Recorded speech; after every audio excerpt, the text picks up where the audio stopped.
ना इथे आज सकाळी चपाती नव्हती बनवायची म्हणून मग मी काय केलं 2 भाकरी आणि बटाट्याची भाजी बनवायची होती. आज माझ्या मुलीला सुट्टी होती शाळेला म्हणून मग म्हटलं आज बटाट्याची भाजी आणि भाकरी बनवूया आणि डाळ भात बनवूया.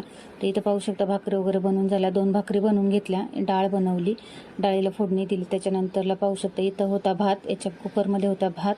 नंतरला हे 2 भाकरी बनवायच्या. तर एक भाकरी ही दुसरी भाकर आहे. तर भाकरी छान अशा मस्त फुगल्या बनवून घेतल्या. बाजरीच्या भाकरी आहेत. आणि इथं होते बटाटे. ते बटाटे उकडून घेतले होते. ते बटाटे वगैरे सोलून घेतले, ते काप करून घेतले. त्यानंतर जिरी मोहरीचं हिरवी मिरची कांदा वगैरे छान असा परतून घेतला तेलामध्ये छान आणि ते पाहू शकता बटाट्याचे काप करून घेतलेत.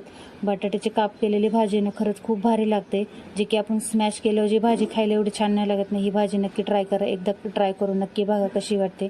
डब्याला वगैरे पण मुलंसुद्धा आवडीने खातात. खूप छान लागते ही भाजी खायला. नक्की एकदा ट्राय करा आणि कमेंट्स करून मला नक्की सांगा कशी झाली भाजी.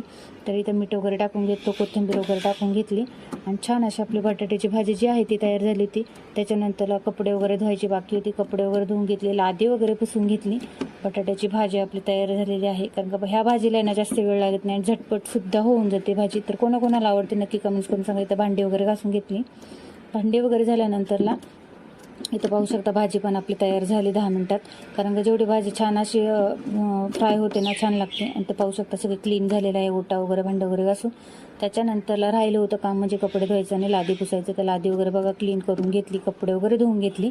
आता कपडे वगैरे धुवून झालं छान असं आतमध्ये देवपूजा वगैरे सुद्धा झाली होती माझी. पाहू शकता देवपूजा वगैरे झाली.